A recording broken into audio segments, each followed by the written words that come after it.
Hey everyone, this is Andy Hall. With me, as always, is the wondrous Jack Materko. Hey Andy, how's it going? I'm doing okay. I had some real crazy technical issues. If anyone's been watching this, whatever I do here, knows that I've been wrestling with my internet connection at home for some reason. But 10 minutes before the show, I had to redo everything, and everything's cool. Stu De Haan, I'm really confused. I usually call you, Jack Materko, Satanist extraordinaire. Yeah, but now we have that. I don't know why. I don't know why either. But we have Stu De Haan as our guest tonight. And what's your official title, sir? Are you like the Devil's Consigliere? Oh my goodness. The title has changed over the years of the whole satanic activity. I don't know what my title is at this point, but I think I'm back to the legal advisor for the Satanic Temple now that some of these cases are wrapping up.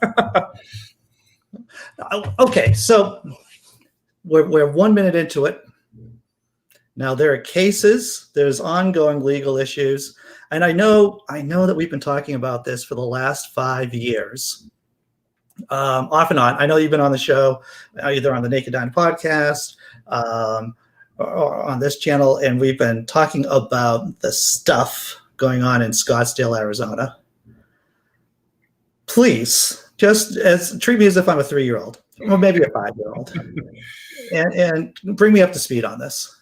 Okay, sure. Let me give you the background. So I am one of the attorneys for the Satanic Temple. The case we're going to talk about right now, at the beginning of that case, I was the only attorney for the Satanic Temple. So things got kind of hairy. So this all started back in the year of our Lord in 2016. We asked to give invocations around the state, mostly in the Maricopa County area. The reason we did it there was simply because it's the most populous area in Arizona, and we knew for certain that they had at the time they had these opening prayers before city council meetings, where it was short, 90 seconds or so, and there would be an opening prayer, and it was what we call legally an all-comers system. So no real rules. You ask and you get a spot there. Well, everyone but us, and that's where the problem begins. So we originally did this in Phoenix. They switched it to a moment of silence after what the judges have now called the brouhaha.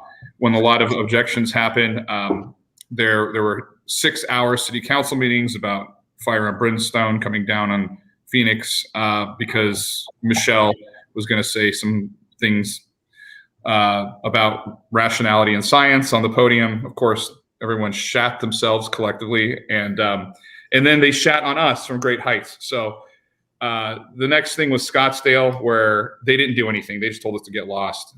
They didn't change the system. They didn't even try to make something legal. So we ended up filing suit in about 2018. And the reason it took so long is, like I said, I was the only person. It's not my field. I'm not a constitutional lawyer. As far as a civil realm, I do constitutional realm in a criminal context, but this was new for me. It was a bit of a crash course, unfortunately, but we were running up against the statute of limitations. You've got 2 years to sue in federal court on something like this. We got it in. It took about 3 years to get to where we are now, where we had motions for summary judgment, motions to dismiss. We survived those. We tried to win on motions saying there's no facts in dispute, we should win. Both sides lost. We ended up in a trial in January of 2020.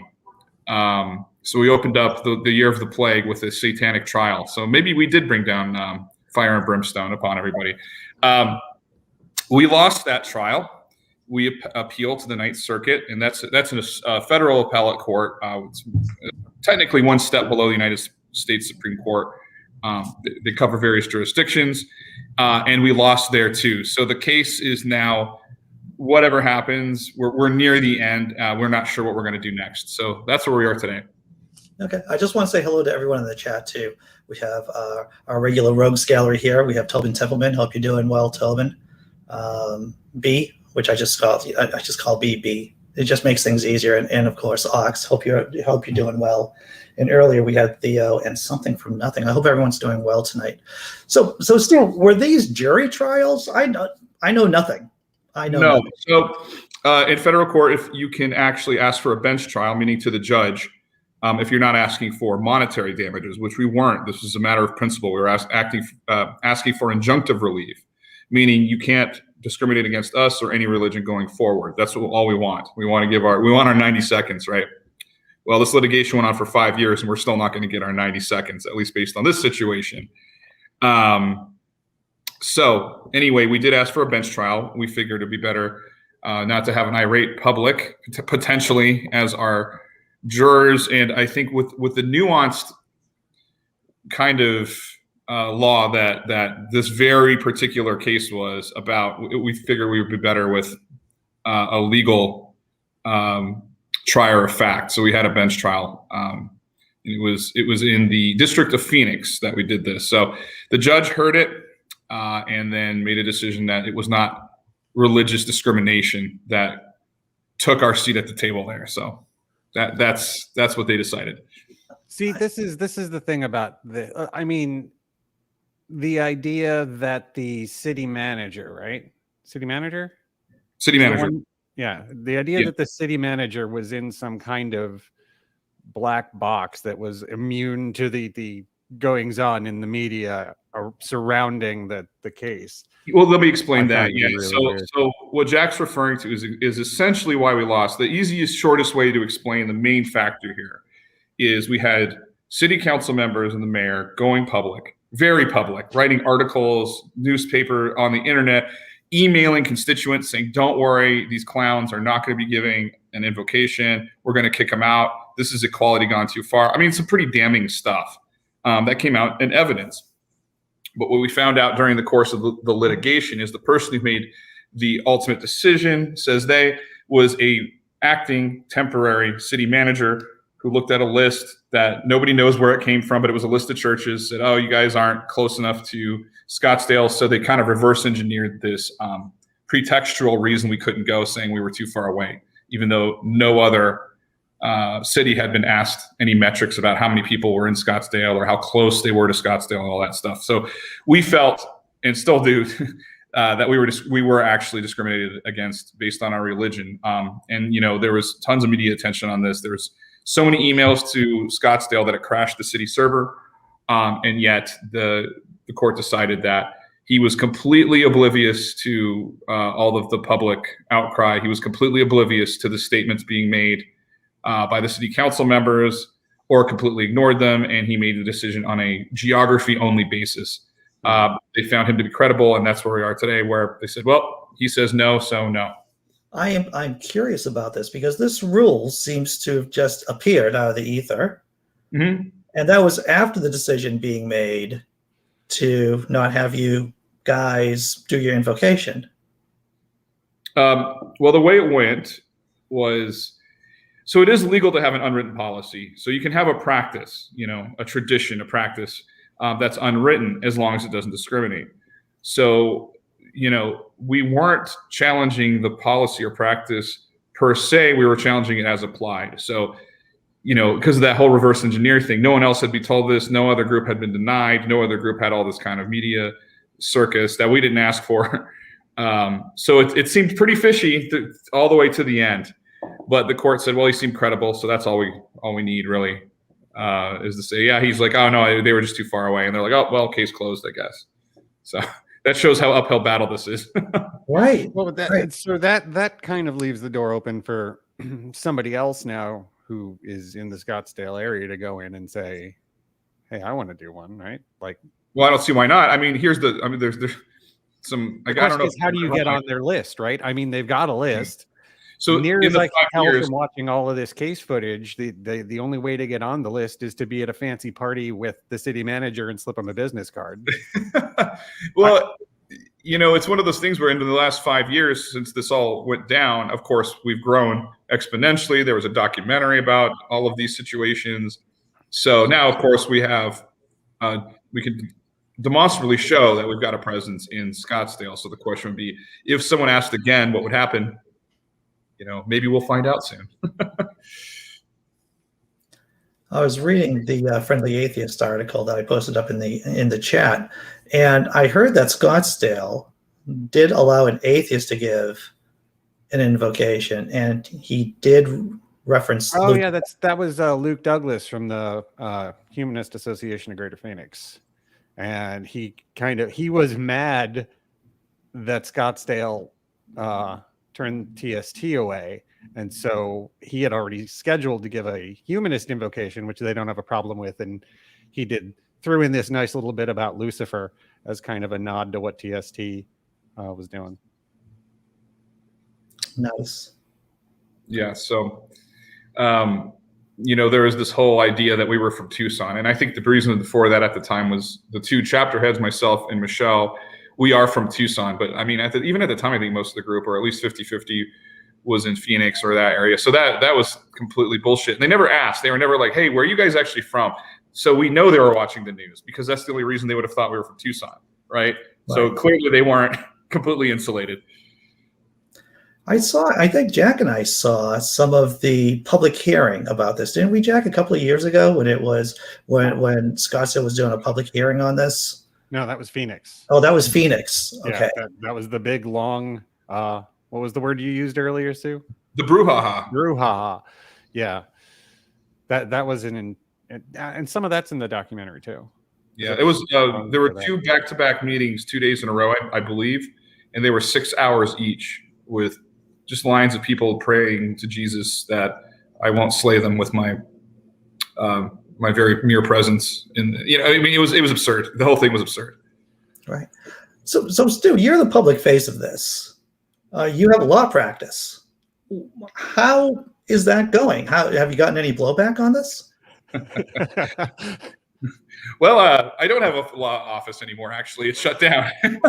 Okay. So yeah, in the midst of this fiasco, I had a pretty dramatic career change also, and then COVID happened. So it's been a wild ride. See, this is how long it's been since we've talked. So what are you doing now? I actually practice Indian law on an Indian reservation. Now that's fascinating. I can't believe you buried the lead on this.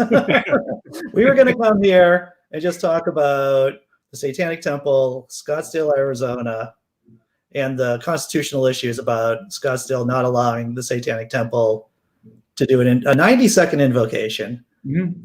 But now is this a particular tribe? Is this a series of tribes that you're doing law for? Yeah, no, it's a particular tribe. I tend to leave them out of leave the day job out of this stuff, and I always did too, because the Satanic Temple was never my day job. So I've always been a criminal defense attorney. I've just done it for different jurisdictions. So I've done city level, county level, private practice, and now I do tribal level. So I've done the whole gamut of criminal defense around the state. I gotta ask, I'm just intrigued by this. So when you are working, the tribe has its own internal set of rules and laws and regulations, and you Correct. Are defending people in that court system? Right, who violated their code, the tribal code, in a criminal manner on the reservation. So I'm basically, I'm still a criminal defense attorney. I just do it for the nation instead of the state. Interesting. So how does the federal law and state law interact with tribal law? Oh, it's complicated. So there's various federal acts. There's case law from the state that go into it. So it was a whole nother world, another whole other world. Okay. All right. I'm gonna let a part of my brain digest that, and I'm gonna go pivot back to Scottsdale. So, yes. So two defeats in court. Yeah. Is there a path forward now? Yes, there's a couple things we could do. We haven't had a chance to have our legal team discussion about exactly what we're going to do now. I'm sure we'll be probably doing that this week. So I cannot answer what happens next or if this is the end of the line. But we're towards the finish line. It seems like one way or the other. That said, I mean, I know that, after the oral arguments in the Ninth Circuit, like the feeling wasn't great that it was going to be a win anyway, but it seems like my general impression is that everybody thinks that the decision was a bit harder than a bit more of a smackdown than even you guys were expecting. Well, when you're the losing party in a federal case, winning on appeal is very difficult. The trial judges at the federal level, these are judges appointed by the presidents of the United States. They're given heavy deference. So they saw the trial, they got to look the witness in the eyes and hear the testimony. So it's assumed that, they're the best judge of the credibility, right, of these witnesses, which is logical. So it was going to be, since there was a big factual question here, and that's what a lot of this turned on, we knew it was going to be uphill already once we lost at the trial level. So, how many hours, if you're going to spitball this, how many hours have you spent working on this case? That's hard to say because my role in it changed once we had co-counsel. So Matthew Kazaya, who's my co-counsel with the Satanic Temple, I pretty much handed over legal duties to him at this point. So there was a point where my work kind of dropped off after the trial, and then he picked it up and did the appellate stuff after all the prep work we did. So it's hard to say, but it was a lot of manpower went into that case because it did go to trial. It's very rare for those type of cases to go to trial, but nobody was backing down. So that's what happened. So I couldn't give you a number, and I don't want to actually. Right. It'll just make it worse. I understand. Yeah. It's difficult enough to take the L, to take the loss, and then it's something else to think of 2 losses plus the hours spent getting those losses. So I can empathize with you there. Well, and there is still there is one kind of victory from the clutches of defeat in the whole thing was in the Phoenix trial. The judge said the city manager made the decision and the religiosity of TST wasn't a factor, but basically agreed with the argument that TST is a legit bona fide religion. So yeah, I do want to touch on that because, just because we lose a case doesn't mean that it was a waste of time, or doesn't mean that, this is over, because we knew this was going to be a beginning and not an ending when we took this case. And I think as we keep chipping away, first of all, by demonstrating we're a legitimate religion, I think that was very important, because if they are like, oh, you guys are non-theistic, or there's not enough of you, or whatever thing they could come up with to say we're not a religion, that's it. It's dead in the water. There's no First Amendment issue, because we can't, it's not a free speech issue. It's a freedom of religion issue. So that being said, there was a beautiful passage that I copied and pasted into a statement that I'm making about this, that actually did a full analysis of what the Satanic Temple is. We had Michelle Short, the plaintiff, on the stand. We had Lucian Greaves on the stand, and they both explained what Satanism is, how it's a deeply held belief of theirs, the symbolism, all kinds of stuff. And they actually make a really nice list of all the things that make the Satanic Temple a religion for all legal standards, how it fits every prong of the analysis. And I thought that alone was worth the whole damn thing, because I think that's a very good first step, where we know exactly what a religion is by legal standards, and we fit every single piece of it. So, and since then, now we have a fully functioning ordination program. We've got more members. We've got a more robust system for congregants to be part. They were chapters, now it's a congregation. So things have been moving at a very slow but steady pace towards really kind of forming this religion from the ground up. So 5 years is a long time. When this started, the organization hadn't even been around for 5 years. So so I think that is going to be something that we can be proud of, and something we can use going forward. And I think that just that being in this opinion, now it wasn't published, it's not going to make precedent, but it shows how the court is treating us, right? Mm-hmm. So even if we lost in the factual matter, they're still saying, well, they're a religion, but we think this happened. I think that's a great first step.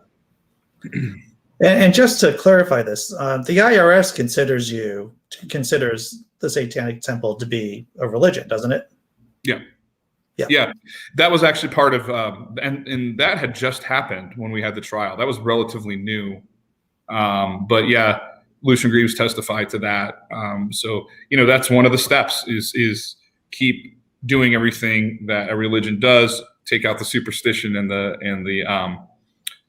higher power aspect. It doesn't make it not a religion, right? So I think we're challenging the very notions that in the Western world, when people hear religion, they think monotheism. There's one God. They think the Abrahamic big three religions. That's what the word religion means to Westerners for the most part. And we're seriously challenging that, which is a very high hurdle, especially with a metaphorical construct that's adversarial to theirs, right?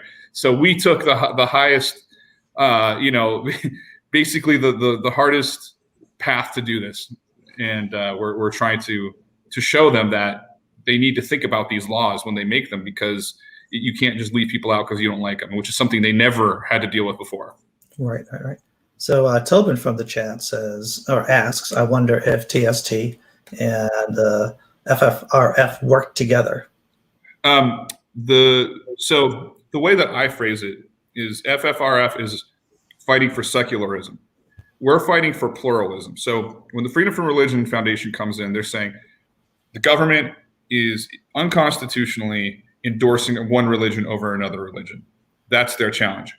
We don't do that. We do it the other way. We say we don't want their religious imagery or symbolism or what have you out of the system. We want to make sure that ours is there also. Now, the end game, whatever you want to call it, the end product of this could end up the same, because they have to choose to either let us in or shut down the whole public forum, which isn't our main goal. That would be the Freedom from Religions Foundation's goal, would be to shut down that forum, because they don't want the religion there at all. We're saying keep the religion, just let us be a part of it.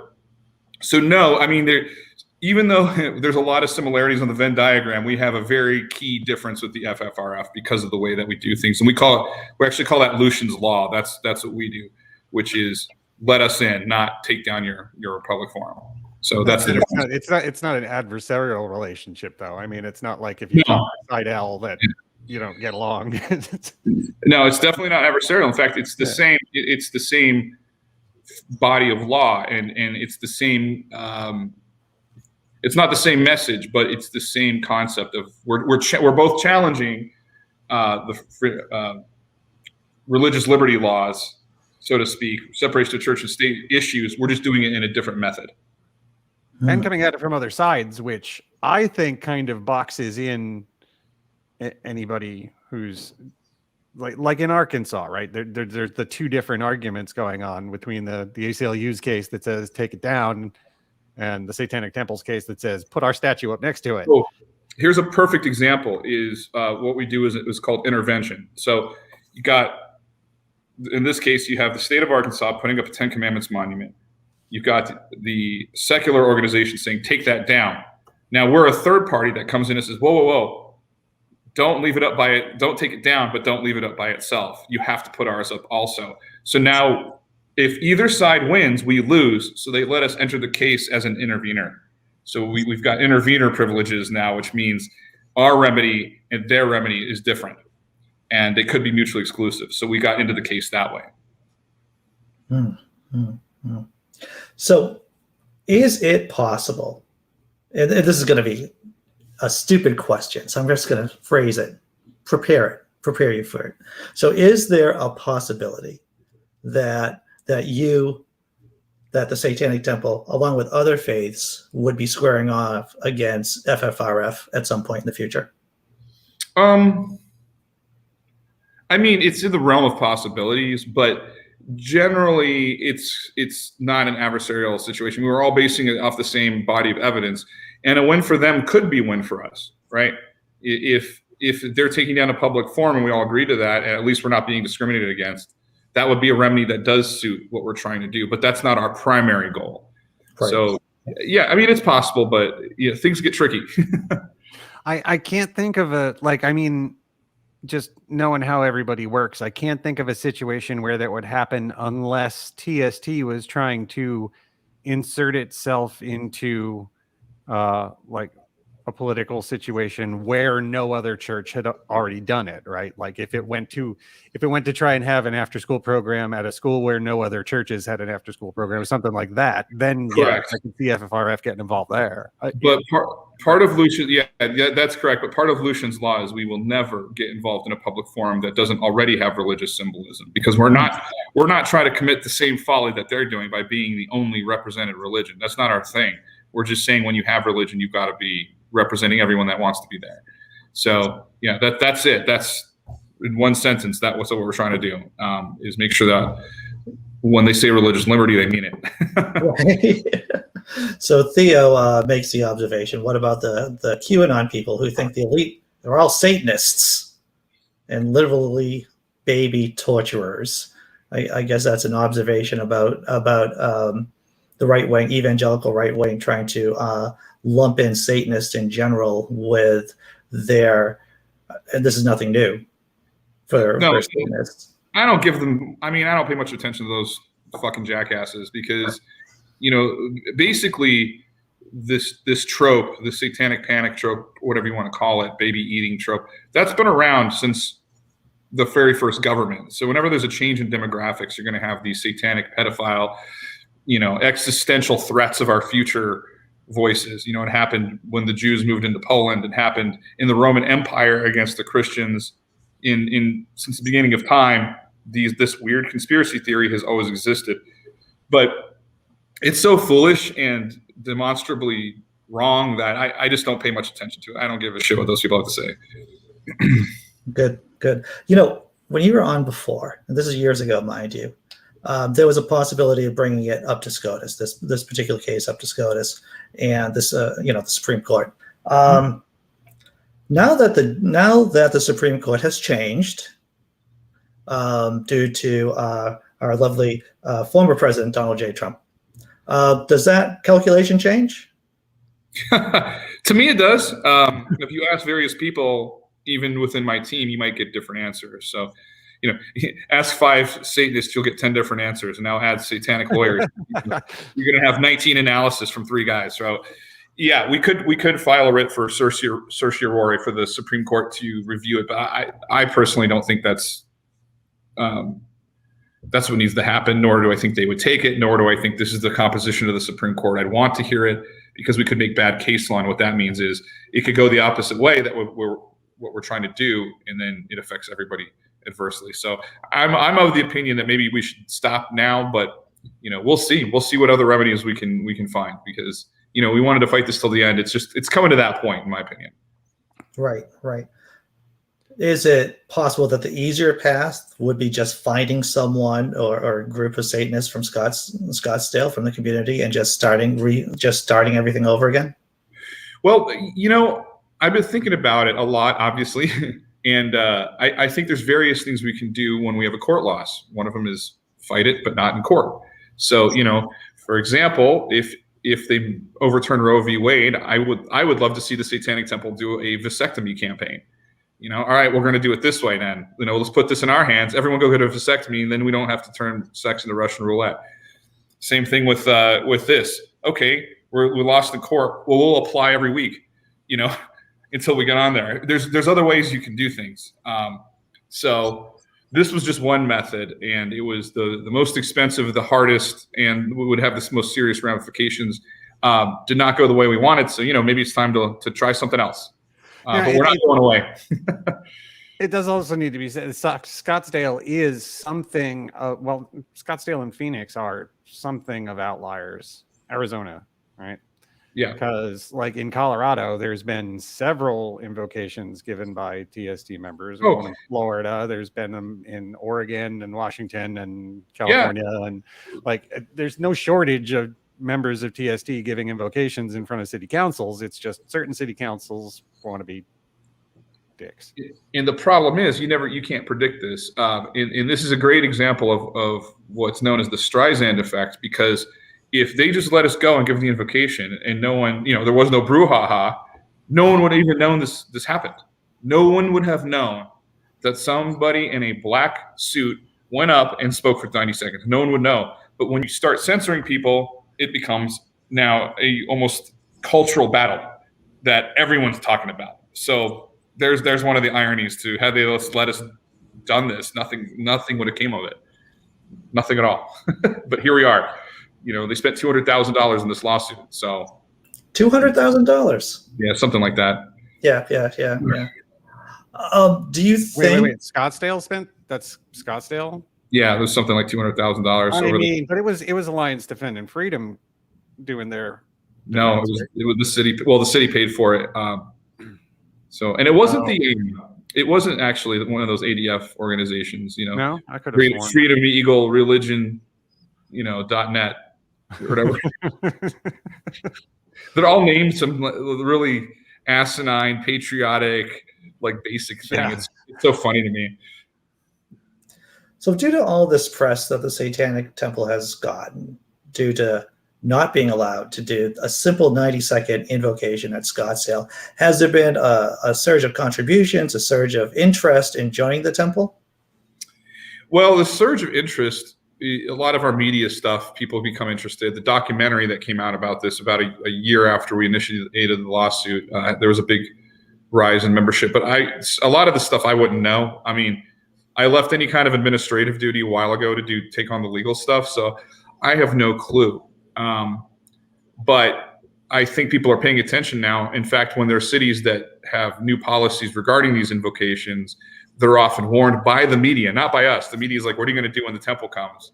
And they're like, well, shit. You know, and that didn't have to do with us asking. That had to do with the fact that we're now a known presence in this situation, which again is, I think, another victory, even though we lost the case at large. So Scottsdale is in Maricopa County. That's where all the vote auditing is being done, isn't it? Yes. Yes. Oh, the cyber ninjas? The cyber ninjas from Florida. That's right. Yeah. We're the real gem. We're a real gem, this state, you know. So is this like a super conservative area of Arizona? Maricopa County itself? No. Scottsdale, yes. No.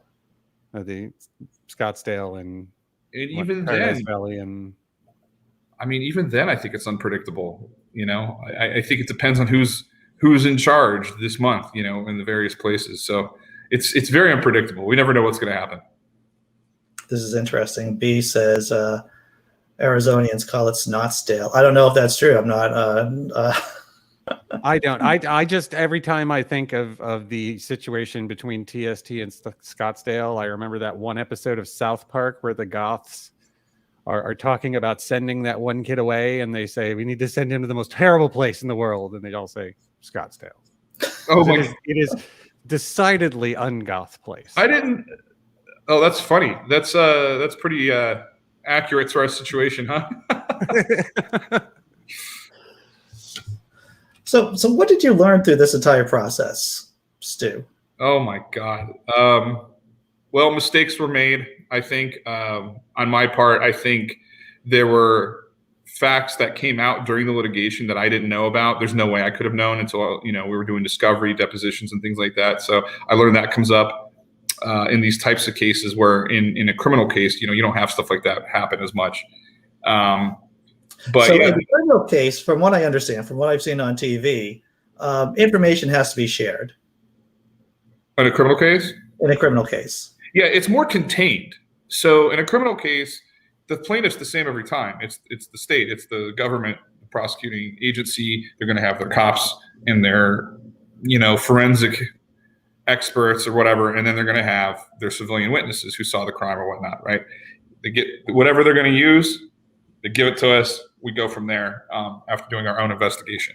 But in a civil case, it's wide open. I mean, you don't know what's going to come up. You don't know what emails are going to come out of a public records request. You don't know who even the players were behind the scenes. This is stuff that you figure out as the case is going, which is much different than what I'm used to doing. And it's very daunting. Also, what I learned is it was foolish for me to take this on myself to begin with. Luckily, I got help pretty early on. But holy shit, you know, when you get a disc with thousands and thousands of emails, it's just like, you know, all right, I guess I got to read thousands and thousands of emails now. And I imagine those emails can be pretty boring. Or traumatic. Also traumatic. You know, we're going to shoot these motherfuckers. You know, all kinds of stuff is what they were saying about me and Michelle. You know, and then add to that, you see all this stuff happening on social media. Yeah, it's wild. It's very grueling. Nothing I could do long term. So, you know, probably, you know, and I've been pretty open about this after this invocation situation, and then the monument case in Arkansas. I'll probably pass the torch completely to my co-counsel. I'm retiring. Did you ever feel like you were in real physical danger? Yeah, early on. But as this went and people got used to us, so to speak, I think it wasn't shocking to people anymore. And then a lot of political things happened. Other culture war topics happened, especially this last year, obviously, that, we weren't a big deal anymore. There's more, it's bigger fish to fry than kids in black that want to give a 90-minute speech. You know what I mean? So times changed. And Trump hadn't been elected by the time we started this, right? So think of that. So how much the world changed between the pre-Trump and the post-Trump presidency. That's when this whole thing was happening. So a lot of stuff was happening in the news that the world had bigger fish to fry than this situation. I could definitely see that. So, yeah. So how do you see your future in the temple? Oh, I'm still doing other stuff. I'm involved in the ordination program. So I give one of the lectures. If people want to get ordained, they take a series of classes on various topics about Satanism and the Satanic Temple. I do those talks. And I'm just kind of around as the advisor. So I talk to executive ministry about various legal things that come up. Because now I've been working with them for years, and with Jack, So Jack and I are I feel like a lot of us are kind of not doing much on the local level, or maybe that picks up after COVID. But we're doing kind of our other projects. What's that? The COVID was strange into how it affected all the local work stuff. Oh, there was. I mean, I know that members of our chapter in Arizona, we kept the highway cleanup going, and picked up a park cleanup, and there's been stuff going on that they can do safely. Which I haven't been doing because I have a kid and just haven't been able to make it to any of those daytime event things. Yeah, a lot of stuff happened since 2016, huh, Jack? Yeah, it's been a trip. Let's see. Getting back to the QAnon and moral panics thing, I do have to give a shout out to, if you go over to the satanictemple.tv, Gray Faction did a 4-day conference on QAnon and moral panics last month, and there's like 14 hours of really good stuff you can go and watch about all of that, whoever was asking. So yeah, and actually in my ordination talk, I do the section on witch hunts. I go from Emperor Nero to QAnon, and you see how it's the same shit repackaged over and over throughout history. So here's a question: How do we insulate? How do we help prevent this occurrence, which appears to happen frighteningly regular on the regular? What do we do? How do we insulate the population from going mad, basically? Oh, the QAnon thing? Yeah, about these panics, about these satanic panics. I think moral panics are baked into humanity. I think what happens is they see the world changing. They're used to things being a certain way, whatever their faith is. It creates this almost existential threat. This is what I keep calling it, which is the other people that aren't me, that think differently than me, that look differently like me, are evil. They're the epitome of evil. It could be anything: immigrants, a new religion. You could go down a list, right? Different people of other races, and they demonize them, they satanize them, and they persecute them. Repeat. And they do it to each other, and it's just this whole star-bellied Sneetches thing where they. Yeah, exactly. So I don't know the answer to that. I mean, education. I think if people knew this pattern, maybe they would look in the mirror for a minute and be like, "Oh, we're doing this shit again." You know what I'm saying? And I don't even think it's just a conservative thing. I think liberals do it in their own way, in their own form, where they, in reaction to this, they circle the wagons, we circle the wagons, and then a lot of infighting in our own groups because of trying to figure out the path forward. And it's just the snake eats its tail at a certain point.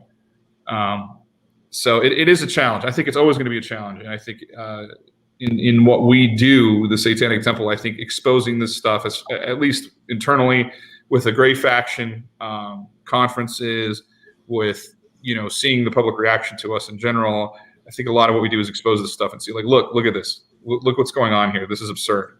And then it got way more absurd since we started doing this. So, there you have it. Let me ask, and this is a question for both of you. We've both seen a variety of different atheist groups come and go over the last 5 years. We saw Sunday Assembly come and go for all intents and purposes.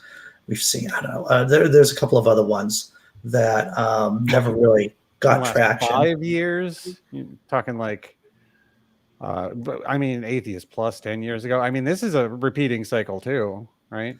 Sure. So what makes, the Satanic Temple, it's a non-theist organization. In terms of a non-theist community group, why has TST gotten traction when these other groups haven't, in your opinion? I truly believe, and I have since I started with this years ago, that what the Satanic Temple is doing is something no one's done before. People have done things like it, but not quite what we've done, which is, create a religion. Some people would consider it a denomination of a religion. We didn't invent Satanism, obviously. But we took that and we kind of inserted ourselves into an ongoing culture war in a kind of, in a method by which no one else would, because no other small religion is going to put the target on their backs like we do. But for us, it's like our religious duty almost to do something like that. And you'll find cases, you can see in the case law where they didn't want to push establishment clause claims because they could get, put themselves in danger to the community. Well, we run towards that. And I think that's one of the things, as far as our political and legal actions, that separates us from a lot of groups. What do you think, Jack? Same question. I think that the mere using a known symbol set like Satan, as opposed to trying to cobble something together out of kind of like a miasma of modern culture stuff, like Sunday Assembly, they'd have a speaker and then they'd sing Eye of the Tiger or whatever 80s pop song they were into that day and stuff like that. And it never really meshed into a coherent culture. Right. But since Satanism already had, going back to LaVey, a 50-year tradition in the United States, and then taking that and moving it in another direction, it was just more more coherent than a lot of the other attempts, I think. Yeah, they actually threw that at us a bit. They called it, and it was a word I never heard before, shambolic. They said that our beliefs are shambolic. And I'm like, does that mean it's a sham? What does that mean? And it actually is what you're saying, essentially, Jack, cobbling stuff together to try to make some kind of cohesive, belief system, where ours was based in, romantic literature from the 1700s up to the occultists through the 1800s to LaVey in the 1960s. There's already a history there. This came from something. This wasn't out of thin air. And I think, I don't know. I think we were in the right place at the right time for this to really catch on. And I think what it demonstrates is that people are craving something different, kind of a reversal of this hypocritical Christianity that we see permeating our society. The more pious the man, the deeper the secret. And you see this over and over and over again with the church sex scandals and all this. And I think people are tired of it. The pews are emptying, but people really like to latch onto belief systems. People like to be part of a community. These are basic human needs that religion has always served. But the problem is a lot of people are harmed or don't believe in the whole supernatural or superstitious aspect of it. And I think we really fill that niche. Is it possible to be a member of a member in good standing of the Satanic Temple and not be involved in social activism at the same time? Oh yeah, and in fact, I'm very open, or I guess I'll say I'm very outspoken about activism. Is just a small part of this. We don't. A lot of people join because they want to do the activism, but I always tell people, join for the Satanism, stay for the activism, right? So there would be no activism if there wasn't a religion to back it up, right? Then there'd be no activism to be had. So I really like focusing on the culture of this. First and foremost, even though I'm the lawyer in this situation, so I'm going to be kind of forward-facing when it comes to these legal campaigns, these activism campaigns. But really, I want to say to everyone all the time, it's about Satanism. This is just something that occurs because of it. Now, how it started, of course, was completely intersected, but we just never thought it would take off like this. The royal we, the people that started the thing. So, yeah, I mean, I encourage people to join, even if they just want to go to the socials, if they just want to be on the reading lists or whatever. There's many reasons to join. Then, doing what I'm doing, which is a pretty high burnout factor, you'll see. Right. So, Jack, what do you have going on with? I know that you got, and this is a question for both of you, of course. I know that with the TST, the virtual HQ, y'all have been doing a lot of work with that. Yeah, the Satanic Estate. Friday, there's going to be, we're doing a release party for Satanic Planet's new album. That's going to be fun. It's like a virtual release party. There's going to be Adam, Satanic Chef. He's been on the show before. He's going to be doing some cooking, and then La Carmina is going to be interviewing the band and a couple of the video directors. And then Shiva Honey is going to be doing an unbaptism ritual and then doing some DJing after that to round out the evening. So it's going to be a good time. And Satanic Planet, that's Lucian's band? Yeah. Very cool. And Stu, I, from what I remember from our conversation back, I don't know, it seems like an eternity ago, you're also in the band. I was. COVID took that out too. Oh, dude, you've been hurt. I want to send you a card. I want to send you. It's I laugh at it now because I landed on my feet, but it's been a year for me. But yeah, Scar Eater is my metal band. We got some videos on YouTube and stuff, but yeah, we kind of lost momentum to the point of breakup. A lot of changes happened this year, so. Wow. So do you miss that? Are you, like playing gigs? Like, do you crave that now that you've been stuck inside, or have you kind of adjusted to being around the house? The thought of carrying that heavy shit up and down stairs, I'm just like, I'm getting too old for this shit. If I had a roadie, if I had made it, maybe hanging out in piss smelling bars. I'm going to take a little hiatus. Right. Completely pivoting. I know that one of the times that you were here, we were talking about how you're Dutch, from because I asked you about your last name, and I was like, well, that seems Dutch to me, and I believe you answered affirmatively. You said that yes, your family is originally from Holland. Yeah, your dad's side, yeah. Yeah. Interestingly, I just connected with my birth family, and they hail, or my mom's side of the family actually are Winans. And they hail from, or they came over during the New Amsterdam days. And so I guess there's a fair amount of, surprisingly, I'm all dopey white guy, by the way. I'm like 110% dopey white guy. But a lot of my dopey whiteness comes from Holland too. Oh, nice. Well, same. Yeah. My dad's from Harlem, like the original Harlem, before there was Harlem in the U.S. So, yeah, a lot of Dutch came through that area in the early days. But yeah, I ended up here because of the military. Actually, my dad got a green card, and then I ended up in Arizona that way. So, wow, how about that? So, this is the question we always ask people, Stu. Is there something you wanted us to ask you that we just didn't get around to? And this isn't about plugs or where people can find you online, but was there a topic you wanted to discuss, or something you want us to ask you, but we just didn't get around to it? Well, I would say, yeah, I really want to emphasize with this whole situation, this defeat that we took. This is only the first round of this. This is one of the first things we ever did in this realm.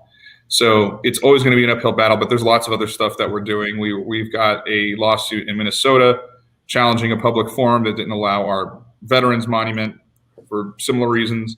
We've got the Arkansas Baphomet next to a 10 Commandments lawsuit that we're trying to do here. And in Texas, there is an abortion case saying that the abortion restrictions are not constitutional and a violation of our religious beliefs. So as we go, there's going to be more and more of these situations pop up. And I think the more we do this, the more established we'll get. So I just want to say, I think it ends on a high note, even if we lost, because we followed through. We completed this battle. We're going to have more. And each and every time we do this, we're going to be more established as a religion and have more, hopefully more lawyers, if anything, but, more power behind us to be like, hey, we're established. This isn't in debate anymore. This isn't dispute anymore. What I found impressive about the strategy in terms of being pro-choice is the ritual. There is a ritual that you all created to help push the ball down the field, so to speak, to help make your argument against these kind of abortion restrictions. Yes. So I think that's what happened. That case I haven't worked on at all, so I'm not sure exactly how it started, because it happened all kind of fast. We had this ritual that's to essentially soothe the person that's terminating a pregnancy. And I don't know if they were stopped by a physician or if this was another heartbeat bill situation. I don't know the ins and outs, because so many of these bills happened at the same time that I'm not sure where our suit is at this point. It's still very early on. This is Missouri. Yeah. We had 2 in Missouri. We now have 1 in Texas. Oh, I don't know what the deal is with the one in Texas. Yeah, so they're the same kind of thing, but another time. I don't know what prompted the one in Texas. But we are fighting on multiple fronts, so I'm not fully versed on where they all are right now. But that's a great sign, though. That shows that we have the manpower to do that. Indeed. All right. Well, Stu, dude, thanks for coming back on the show. It's always a pleasure. And oh my fictitious God, I think we should have you on more often so that so that when things happen, we know. I can give updates. I'd love to give updates, because that's pretty much, I'll be in the know, but I won't be in the courtbe for this stuff. So maybe that could be my role. You can be our satanic legal correspondent. The correspondent. Oh, I'd love that. That'd be great. Yeah, I'd be happy to do that. You know, one other thing, since you're interacting with Native peoples, I've heard that the vaccination rates are pretty high for a lot of the tribes. Yeah, and in Arizona, because of it was devastating to some of the Indian tribe reservations.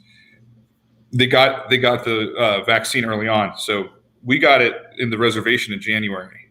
The first round of vaccines were already there, the Moderna one. But yeah, that's the big push that the medical systems there are trying to get everyone vaccinated. And I think it's been a pretty successful campaign for them. So hopefully this is something that we can recover from best we can, especially from these minority populations that might not, they have different situations like multi-generational cohabitation. One person gets it from the outside and brings it into the whole household. A lot of that kind of stuff. That's what's happening in India too. Yeah. So I hope we've turned the corner with this whole thing, though, both on and off the reservation. So I'm going to give you a softball comment here from a troll gentleman. I usually just ban people immediately, but I'm going to give you a softball. God, forgiveness, love, grace, eternal life, Satan, eternity, and hell. Choose wisely. And now I'm going to ban him. Oh, it was already message deleted. So you guys can respond to that, or not, or riff on that, or make fun of that any way you want to. Gobbledygook. Gobbledygook. I mean, prove it. Lists of words. All right. So, Stu, do you have anything to plug, brother? No, nothing. Not plugging anything right now. Fantastic. Plug free, just chilling right now. But we'll see. I'll get back on the horse with all this stuff. Right. So, for people who want to know more about the temple, where should they go online? Well, Jack, you probably are more in the know than I am right now with all the changes. For general information, it's the satanictemple.org. Yeah. If you want to watch a whole bunch of really amazing content, including stuff from me and Stu, you can go to the satanictemple.tv. If you want to come hang out in our virtual party space, that's the satanic.estate, which is where we have conferences and we're doing holiday parties online. And we're going to keep that going after the pandemic because everybody seems to dig it. So yeah, that got really popular. I was actually impressed by that. Yeah, it's been good. So yeah, check it out. We got a lot of stuff to talk about, a lot of philosophy, religion, and fighting against the establishment on these topics. We do a lot of that. So Randolph Richardson, good guy from Canada. What are the as a Satanist, as a member of the temple, And this is a legitimate question because I think a lot of atheists aren't acquainted with the Satanic Temple. So whenever we do these kind of conversations, there's a bit of educating other atheists on what TST stands for. But your view on the Christian God, is the Christian God real? This is the way that I describe it. So everyone's an atheist to someone else's religion. So if you're a Christian, the Hindu gods aren't real. If you're Hindu, the Norse gods aren't real. So what I say to that is, to us, none of them are real. They're all metaphorical constructs. Everyone's an atheist to everyone else's religion, and we're just acknowledging that our deity, so to speak, is also just a metaphorical construct. So even though your gods aren't real, your religion is, and we're asking for the same courtesy. What a great way to end the show. Holy crap. It's a mic drop moment right there, everyone. Oh, good. That was great. Well, Stu, thanks for coming on. Yeah. Thanks, buddy. Yeah, good to see you, Jack. Yeah. Have a good day, everybody. We're going to have to get together soon. Now Yeah. that things are winding down. Okay, everyone in the chat, thanks for coming on. Thanks for getting rid of Antangelo from our troll. And we're going to do this crazy thing next week, too. Sunday, 10:30 p.m. Eastern. And I'm doing my morning show at 9 a.m. Eastern, too, covering the news. An open room at 10 a.m. Take care, everyone. Bye-bye.